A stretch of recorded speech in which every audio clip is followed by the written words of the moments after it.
सिलसिला और बात करेंगे सबसे पहले बड़ी खबर की, जहां दिल्ली से खबर आ रही है कि लोकसभा चुनाव की घोषणा से पहले आज मोदी कैबिनेट की आखिरी बैठक होने जा रही है। और जानकारी के मुताबिक ये बैठक पीएम मोदी के निवास 7 लोक कल्याण मार्ग पर होगी।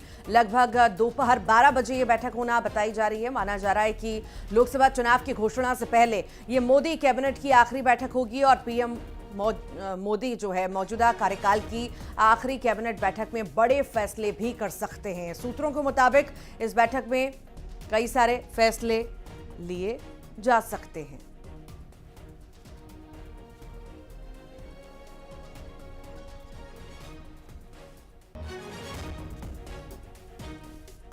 तो मोदी कैबिनेट की आज बैठक होगी और इस बैठक को बेहद अहम माना जा रहा है। लोकसभा चुनाव से ठीक पहले मोदी कैबिनेट की बैठक में कुछ फैसले लिए जा सकते हैं, उससे भी बेहद अहम कि ये आखिरी कैबिनेट की बैठक होगी। जम्मू कश्मीर नेशनल फ्रंट को तत्काल प्रभाव से 5 साल के लिए गैर कानूनी संघ घोषित कर दिया गया है। गृह मंत्रालय ने गैर कानूनी गतिविधियां रोकथाम अधिनियम के तहत JKNF के खिलाफ यह कदम उठाया है। केंद्र सरकार की ओर से इसे लेकर जारी नोटिफिकेशन में कहा गया। गृह मंत्री अमित शाह ने ट्वीट कर लिखा है कि भारत के लोगों की सुरक्षा सुनिश्चित करने के लिए सरकार आतंकवादी ताकतों को उखाड़ फेंकने के लिए प्रतिबद्ध है। तो गैर कानूनी गतिविधियां मिलने पर यह कार्रवाई कहीं ना कहीं की गई है।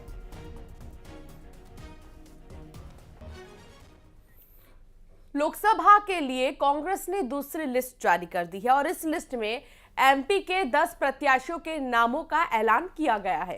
छिंदवाड़ा से नकुलनाथ पर पार्टी ने दोबारा दाव लगाया है। वहीं मंडला से ओमकार मरकाम को टिकट मिला। फूल सिंह बरिया को भिंड से टिकट दिया गया है।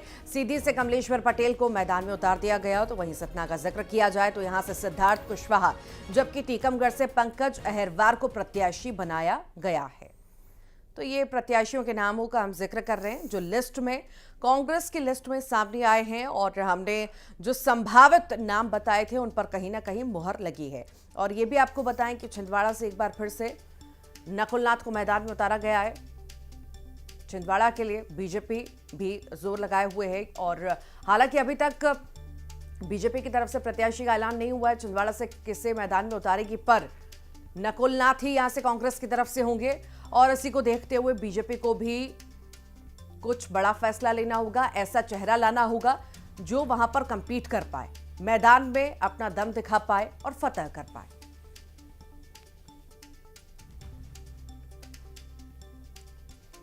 तो नकुलनाथ छिंदवाड़ा से अब चुनाव लड़ेंगे। कांग्रेस ने अपनी लिस्ट जारी कर दी है। कई सारे नाम जो है सामने आए हैं। ये टीवी स्क्रीन पर आप देख रहे हैं, दोनों ही तरफ जो लिस्ट जारी हुई है, जहां जहां की लिस्ट जारी हुई है, जहां जहां के जो है प्रत्याशी मैदान में उतारे गए हैं कांग्रेस की ओर से, वो आप देख रहे हैं।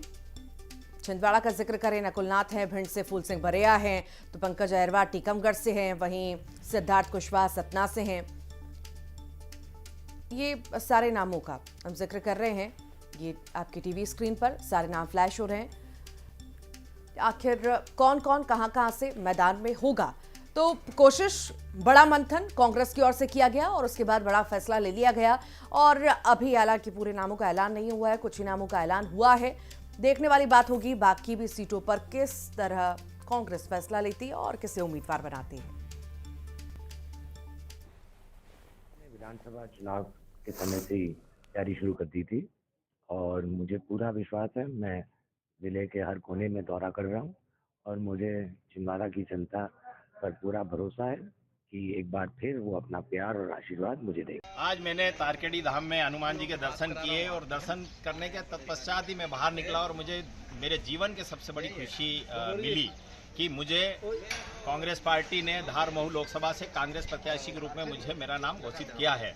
मैं कांग्रेस पार्टी के नेतृत्व आदरणीय खड़गे साहब, सोनिया जी, राहुल जी, प्रियंका जी और माननीय नेता प्रतिपक्ष उमंग सिंगार जी, जीतू पटवारी जी और कमलनाथ जी, दिग्विजय सिंह जी का आभार प्रकट करता हूं।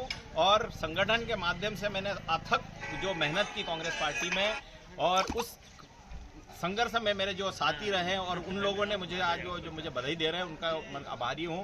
और निश्चित तौर पर आज हनुमान जी के यहाँ आशीर्वाद लिया है ने अपनी दूसरी सूची जारी कर दी है, जिसमें मध्य प्रदेश से भी कई नाम सामने आए हैं और इसमें सबसे बड़ा जो नाम है ग्वालियर चंबल अंचल में भिंड लोकसभा सीट से फूल सिंह बरैया का है। बड़ा दलित चेहरा, एक ज़माने में उनके नाम की धाक हुआ करती थी, आज भी जो है वो पार्टी की तरफ से उम्मीदवार बनाए गए। बरैया जी, एक बड़ी जिम्मेदारी आपको भिंड में मिली है।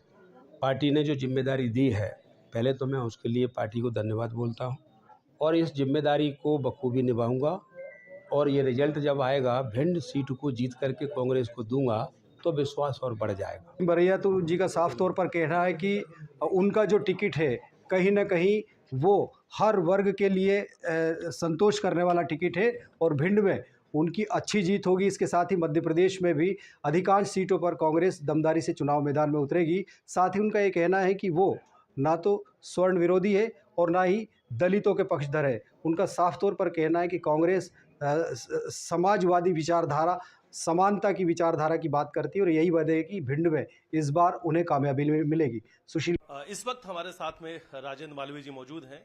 कांग्रेस पार्टी ने देवास से इन पर भरोसा जताया है। सबसे पहले आपको बहुत सारी बधाई और शुभकामनाएं। सामने जो कैंडिडेट है उनका नाम पहले ही सामने आ चुका था, बीजेपी से हैं महेंद्र सोलंकी, एक बार के वर्तमान के वो सांसद भी हैं। कितनी चुनौती के रूप में आप उन्हें देखते हैं?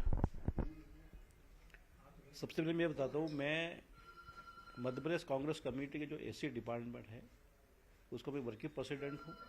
मध्य प्रदेश कांग्रेस कमेटी का महासचिव रहा हूँ मैं, 2 विधानसभा चुनाव लड़ा हूँ, सरपंच, जनपद, जिला पंचायत रहा हूँ और वर्तमान में कांग्रेस पार्टी में काम करता हूँ। मैं माननीय सांसद जी को कोई चुनौती नहीं मानता हूँ, उन्होंने कोई काम देवास में नहीं कराया है। तो कांग्रेस वहाँ दमदार चुनाव लड़ेगी और चुनाव जीतेगी। बिल्कुल अपनी जीत को आश्वस्त मानते हैं और उन्होंने कहा कि ये चुनाव देवास से वो जीत रहे हैं और बेरोजगारी का मुद्दा लेकर वो जनता के बीच में जाएंगे।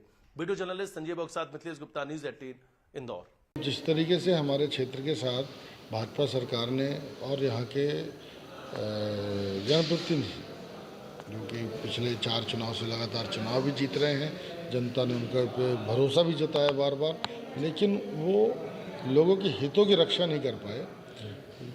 20 साल में भी वो अपने काम के नाम पर चुनाव नहीं लड़ रहे हैं, 20 साल बाद भी वो राष्ट्रीय नेतृत्व के नाम पे चुनाव लड़ रहे हैं और संगठन के दम पे चुनाव लड़ने की बात करते हैं, पार्टी के दम पे चुनाव लड़ने की बात करते हैं।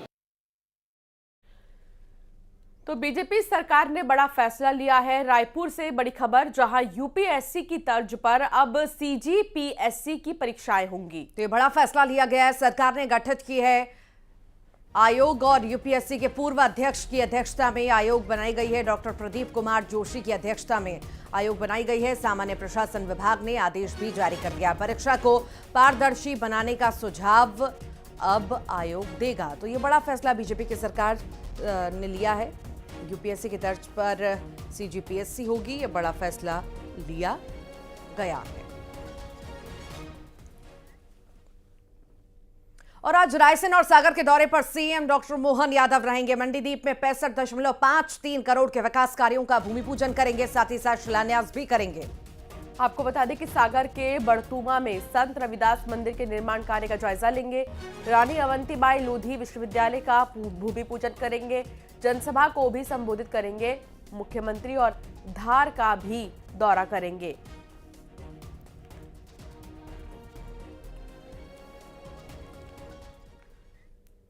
कवर्धा के जंगल में भीषण आग लग गई है। दरअसल सागौन के पेड़ों से लेकर आयुर्वेदिक औषधियां जलकर राख हो चुकी हैं।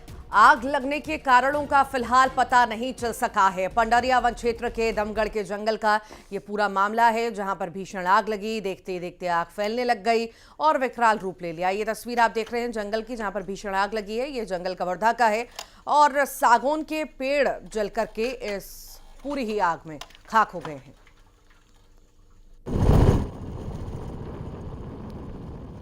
ये तस्वीर आपके सामने देखिए, आग किस तरह से विकराल रूप ले रही है और लगातार फैलती जा रही है। ये तस्वीरों से समझा जा सकता है।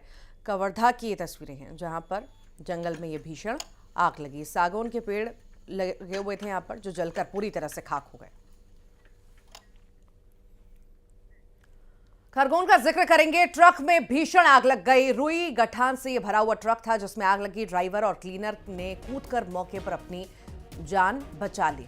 यवतमाल से भीलवाड़ा जा रहा था ये ट्रक और इस बीच ही देखिए आप कैसे इस ट्रक में भीषण आग लगी। हालांकि आग को बुझाया गया, काफी मशक्कत के बाद रुई गठन से भरे ट्रक में आग लगी है। यवतमाल से भीलवाड़ा ये ट्रक जा रहा था और इसी बीच आग लग गई, लेकिन आग लगने के कारणों का अब तक खुलासा नहीं हो पाया है। आसपास पुलिस मौके पर पहुंची और आग को बुझाया गया किसी तरह। फायर ब्रिगेड की गाड़ी मौके पर पहुंची, ट्रक में भीषण आग लगी और आप देख सकते हैं ये पूरा ही ट्रक जलकर राख हो चुका है। मौके पर मौजूद है।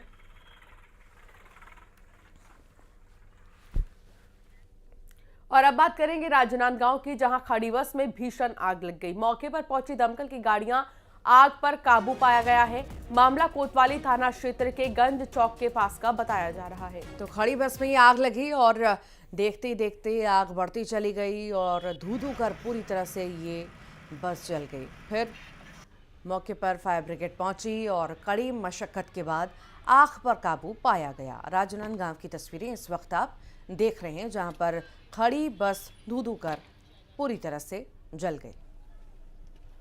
हालांकि आसपास गाड़ियां नहीं थी ज़्यादा नज़दीक, नहीं तो ज़्यादा गाड़ियों में आग लग सकती थी, बड़ा हादसा यहाँ पर हो सकता था, बड़ा नुकसान हो सकता था।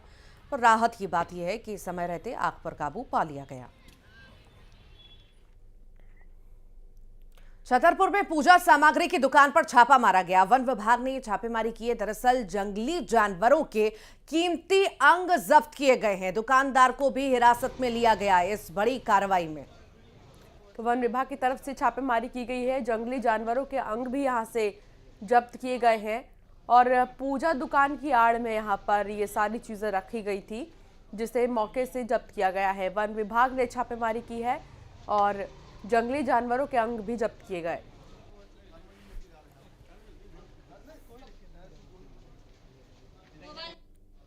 कंट्रोल ब्यूरो से और उनके सदस्यों के मार्फत से सूचना मिली थी कि इनके यहाँ पे जंगली जीवों के अवयवों की बिक्री हो रही है। तो उसी के तारतम्य में एक को ग्राहक बनाकर यहाँ भेजा गया। तो इनके यहाँ से 12 सिंगा के सींग और पोरल्स मिले हैं काफ़ी प्रजाति के, और मॉनिटर लिजार्ड के जनानांग भी मिले हैं, जिनका कि व्यापार करना और जिनको कि अपने पास रखना भी अपराध है। तो इनके ऊपर अब वन्य जीव अधिनियम 1972 की धाराओं के अंतर्गत मुकदमा दर्ज किया। तो वहीं रीवा में महिला की मौत पर हंगामा देखने को मिला, जहां संजय गांधी अस्पताल में मारपीट की गई है। ससुराल वालों और मायके पक्ष के बीच मारपीट हुई। अस्पताल में घंटों ये विवाद चलता रहा।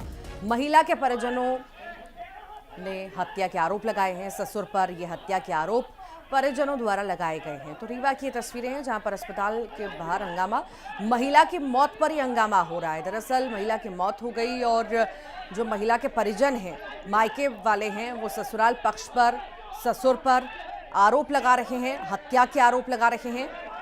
फिलहाल पुलिस पूरे मामले की जांच पड़ताल कर रही है।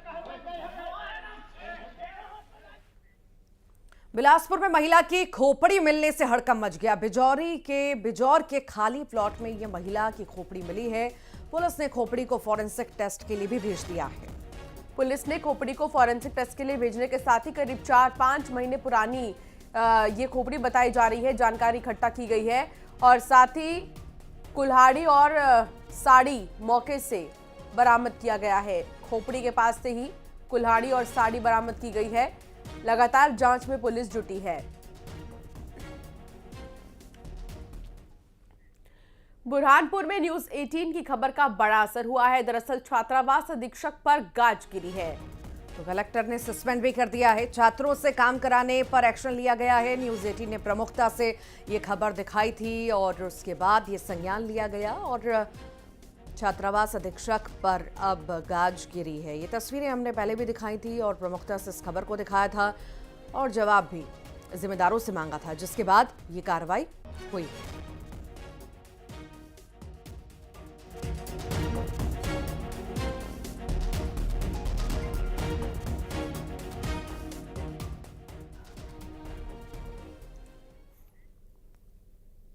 तो जबलपुर में युवक युवती ने जहर खा लिया है। होटल में जहर खाया है। लड़की की होटल में मौत हो गई। लड़के ने परिचितों को फोन लगाया, होटल पहुंचे लोगों ने लड़के को जो है अपने साथ ले गए। दमोह की रहने वाली यह लड़की। मामले की जांच में फिलहाल पुलिस जुटी हुई है। होटल में युवक युवती की खुदकुशी की कोशिश का ये पूरा मामला सामने आया है। तो होटल में जहर खाया गया है और युवती की जो है होटल में ही मौत हो गई। चुनाव नजदीक है और चुनाव से पहले कई रंग देखने के लिए मिलते हैं। ये वही वक्त है जब नेता ज्यादा से ज्यादा वक्त जनता के बीच बिताते नजर आते हैं। इस दौरान उनका अंदाज भी अलग नजर आता है। कुछ ऐसा ही अलग अंदाज बीजेपी प्रत्याशी सरोज पांडे का देखने को मिला। वो महिलाओं के साथ थिरकती नजर आई। दरअसल वो एक स्थानीय कार्यक्रम में शामिल होने के लिए कोरबा पहुंची थी। इस दौरान वो महिलाओं के साथ जमकर थिरकी।